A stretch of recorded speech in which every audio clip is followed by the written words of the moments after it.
Okay, so when I introduced the concept of the multiplier, we did make a little bit of an assumption. We assumed that there was no price change going on with the multiplier. So essentially, we assumed that prices were static regardless of how aggregate expenditure went, however it fluctuated.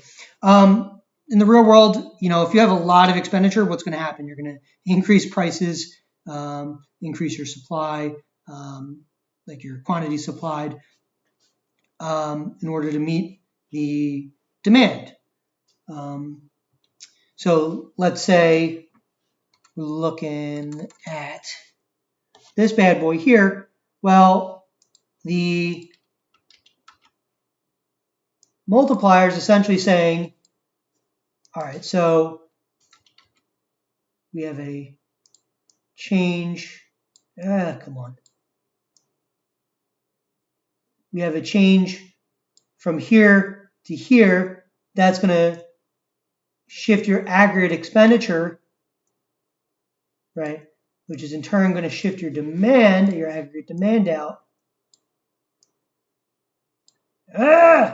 Move! Why is it not moving? That's cool, whiteboard. You're just going to be a jerk. You even tricked me that time. There we go. All right. So when you have a multiplier, so you have some induced increase in aggregate demand. Okay, I'm going to call this D1. If whiteboard wants to cooperate. There we go. All right, so you have an increase in your aggregate expenditure, leads to an increase in your aggregate demand. Okay. Before, what we were calling the multiplier would be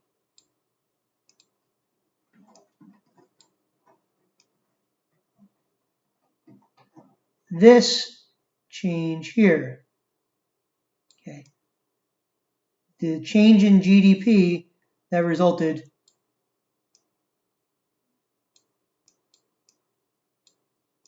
your change in GDP. You know what? This is ugly. This change here, which is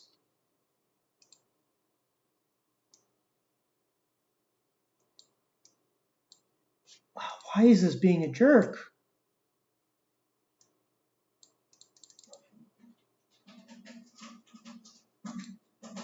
What is it doing? Sorry, y'all. Change in GDP divided by your change in aggregate expenditure. Okay, that is your multiplier, right? But in the real world, what happens is you don't get this. You go from, I guess this should be here. You don't get this, right? In the real world, you only get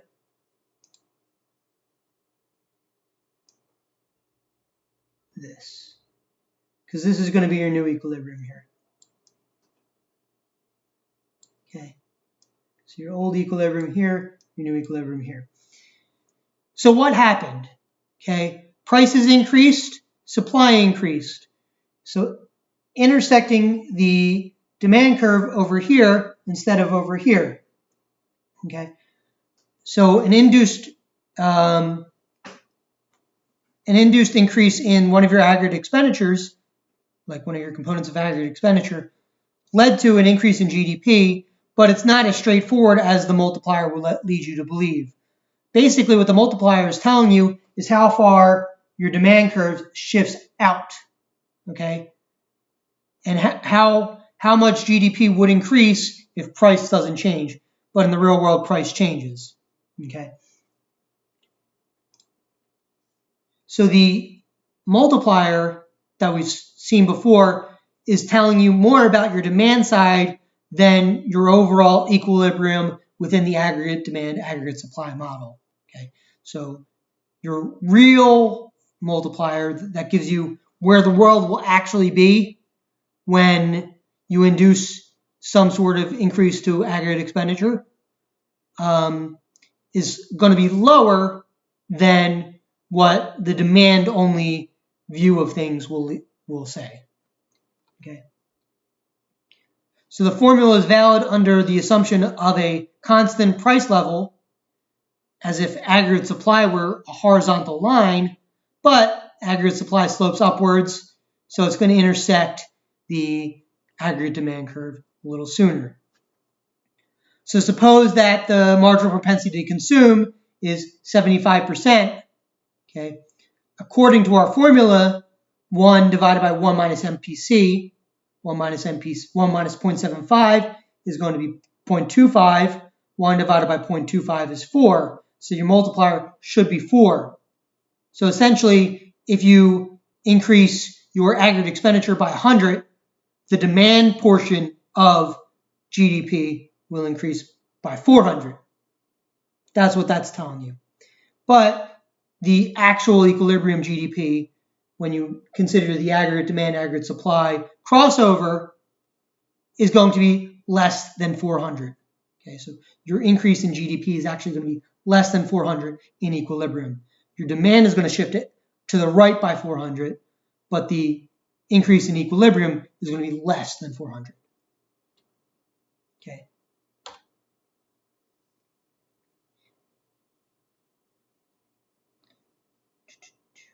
So, right, this is what I just said.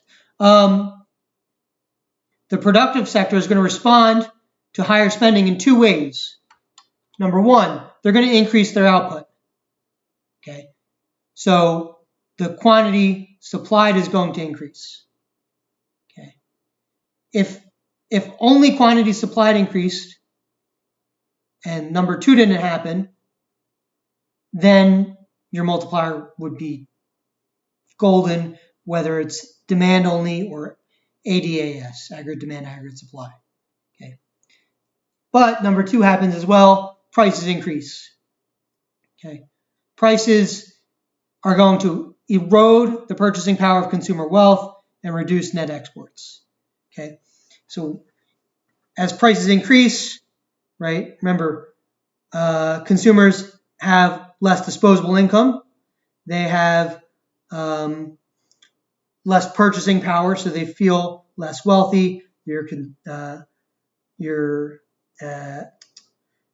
consumption in your aggregate expenditure is going to shift down, or consumption is going to shift down, leading aggregate expenditure to shift down a little bit, which means that even though we've induced an aggregate expenditure increase, it's going to be offset by the price level to some degree. Okay, if price levels rise a lot, it could be that the multiplier is 0. Okay, if price levels rise by a little, it could be that the multiplier is pretty close to what it's saying in the aggregate demand, aggregate supply. So essentially, the more horizontal your supply curve is, the closer the old multiplier was to being realistic. So let me show you what I mean. If aggregate supply looks like this, well, your multiplier is going to get you pretty close to where the actual equilibrium GDP is going to tell you it is. Okay, like the old multiplier, or sorry, the equilibrium GDP is going to be here. The old multiplier says it should be here. Okay, so maybe this is 400 and this is like 380. If the aggregate supply curve is real steep, we call that inelastic.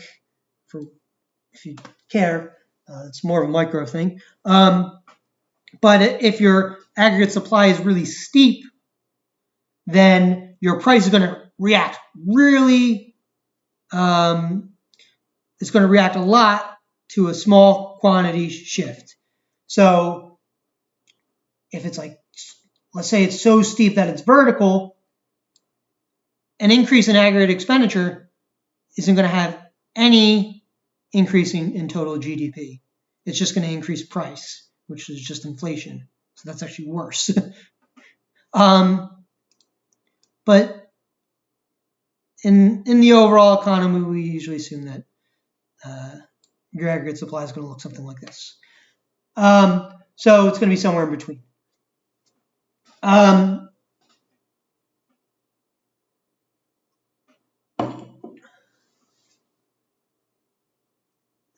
Lost my train of thought.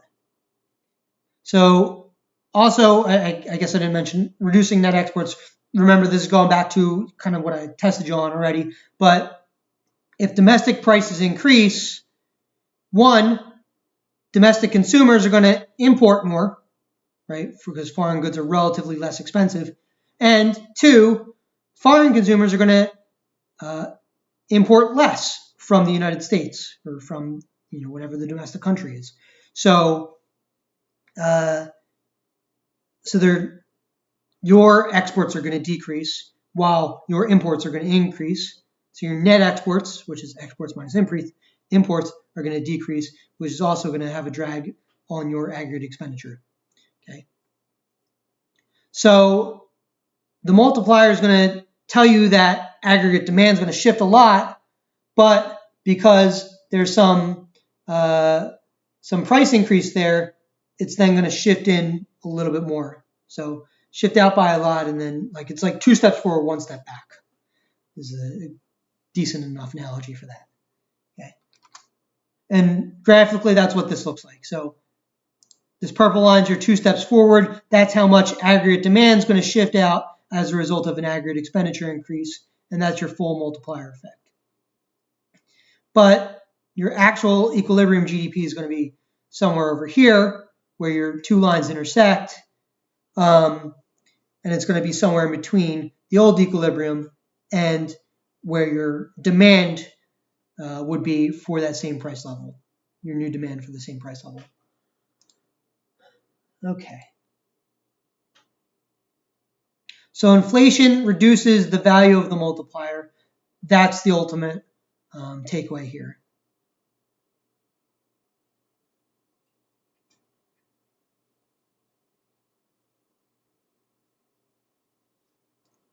All right, so this is basically what I just drew. So you have, this is your multiplier times your aggregate expenditure increase. So if the multiplier was 4, your aggregate expenditure increase would have been 200 billion, right? And then you have an $800 billion increase in aggregate demand, assuming that prices were constant, but they're not. Prices are up here now, 100. You have 20% inflation in this case because you have 120 minus 100 divided by 100, so that's 20%.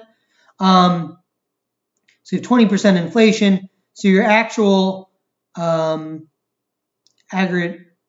actual equilibrium GDP is going to be lower than what the multiplier tells you it's going to be, but higher than it was. Okay. All right, so let's stop there, and then we're going to talk about recessionary and inflationary gaps.